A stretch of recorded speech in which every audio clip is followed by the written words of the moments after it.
Have you ever wondered how digital circuits work? Well, it all starts with something called logic gates. These are the fundamental building blocks of every digital circuit you've ever interacted with. From your smartphone to your microwave, they all rely on these little powerhouses. Logic gates are electronic devices that perform logical operations. Think of them as decision makers, taking in one or more binary inputs, that's a 0 or a 1, and producing a binary output based on those inputs. These operations are grounded in Boolean algebra, a branch of algebra where the values of variables are true or false, represented as 1 or 0. It's a fascinating world where a simple yes or no decision can lead to complex outcomes. So now that we've dipped our toes in the waters of digital logic, let's delve deeper into the intriguing world of logic gates. Starting with the AND gate, a simple yet essential logic gate. In the world of digital circuits, AND gates play a key role. They operate using a set of binary inputs. Think of them as a series of zeros and ones. Now, the interesting thing about an AND gate is that its output is high, or we can say it's a 1, only if all of its inputs are high. In other words, if we have two inputs, both of them need to be 1 for the output to be 1. If even one of the inputs is 0, the output will also be 0. This is what we summarize in a truth table. It's like a cheat sheet that shows us all possible combinations of inputs and the corresponding outputs. So in essence, an AND gate is like your strict parent or teacher. It only says yes when all its inputs do. Remember, an AND gate only says yes when all its inputs do. Moving on to the OR gate, another basic logic gate. The OR gate is like the sociable friend who's happy as long as at least one person shows up to their party. In logic gate terms, this means the output is high, or 1 if at least one input is high. The OR gate symbol kind of looks like a stretched D, but don't let its simplicity fool you. This gate plays a crucial role in digital circuits. Now let's talk about its truth table. Imagine two inputs, A and B. The possible combinations could be both being low, A being high and B being low, A being low and B being high, or both being high. In all cases except the first one, where both inputs are low, the output of the OR gate would be high. So an OR gate is satisfied with just one yes from its inputs. Next, we have the NOT gate, also known as an inverter. This gate is like the rebellious teenager of the logic gate family. It's always contradicting its input, flipping it on its head. If you feed it a 1, it gives you a 0. Give it a 0, and it hands you back a 1. The symbol for the NOT gate is quite simple. It's a triangle pointing to a small circle. The circle represents the act of inversion, the NOT part of the NOT gate. When we look at the truth table, it's as straightforward as it gets. For an input of 0, the output is 1. For an input of 1, the output is 0. It's the epitome of opposites. Remember, the NOT gate always wants to contradict. It's all about inversion, flipping the binary world upside down. It takes whatever you feed it and gives you back the opposite. In short, a NOT gate flips whatever you give it. Now, let's talk about the NAND and NOR gates. Two more stars of the logic gate universe are the NAND and NOR gates. These two are a bit different from the ones we've discussed so far because they incorporate an element of negation in their operations.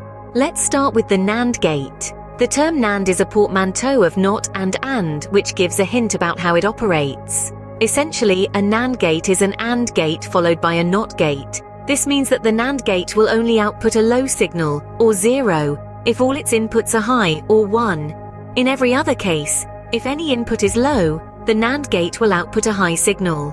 It's like an AND gate that's decided to be contrary. Moving on to the NOR gate. Similar to the NAND gate, the NOR gate is a combination of an OR gate and a NOT gate. The NOR gate will only output a high signal, or 1, if all its inputs are low, or 0. If any input is high, the NOR gate will output a low signal. It's an OR gate that's gone rogue. The symbols for these gates are similar to their parent gates, but with a small circle at the end, indicating the NOT part of their operation. Just like with the previous gates, we can summarize the operations of the NAND and NOR gates in truth tables. For the NAND gate, the output is 1 unless both inputs are 1, in which case the output is 0. For the NOR gate, the output is 1 only when both inputs are 0. If any input is 1, the output is 0. So the NAND and NOR gates in essence provide the opposite output to their basic counterparts under the same input conditions. They are like the contrarians in the logic gate family, always ready to say no when their basic counterparts would say yes. So NAND and NOR gates are about saying no when their basic counterparts would say yes. Finally, we have the XOR gate, or the exclusive OR. This gate has a unique feature that sets it apart from the others. Its output is high if and only if the number of high inputs is odd. In other words, if you have two inputs, the output will be high when one input is high and the other is low. If both inputs are high or both are low, the output will be low. It's like a quirky friend who can't decide between two options. It wants either one or the other, but not both. Now, let's look at the truth table. For two inputs A and B, if both are 0, the output is 0. But if A is 1 and B is 0, or vice versa, the output is 1. The output returns to 0 when both A and B are 1. An XOR gate is all about balance. It wants either one or the other, but not both. So that's a quick tour through the world of logic gates. As we have explored, these gates are the fundamental building blocks of digital circuits. Each one operates on binary inputs to produce a binary output, with operations based on the principles of Boolean algebra. Let's take a moment to recap. The AND gate, remember, only outputs a high value if all its inputs are high. The OR gate, on the other hand, is a bit more lenient, offering a high output if at least one of its inputs is also high. The NOT gate, also known as an inverter, flips the script, outputting the opposite of whatever input it receives.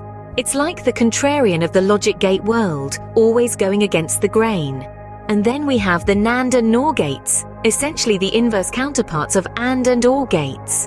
The NAND gate outputs a low value only if all its inputs are high, while the NOR gate outputs a low value if at least one of its inputs is high. Finally, we have the XOR gate, or the exclusive OR gate, which operates on the principle of oddity.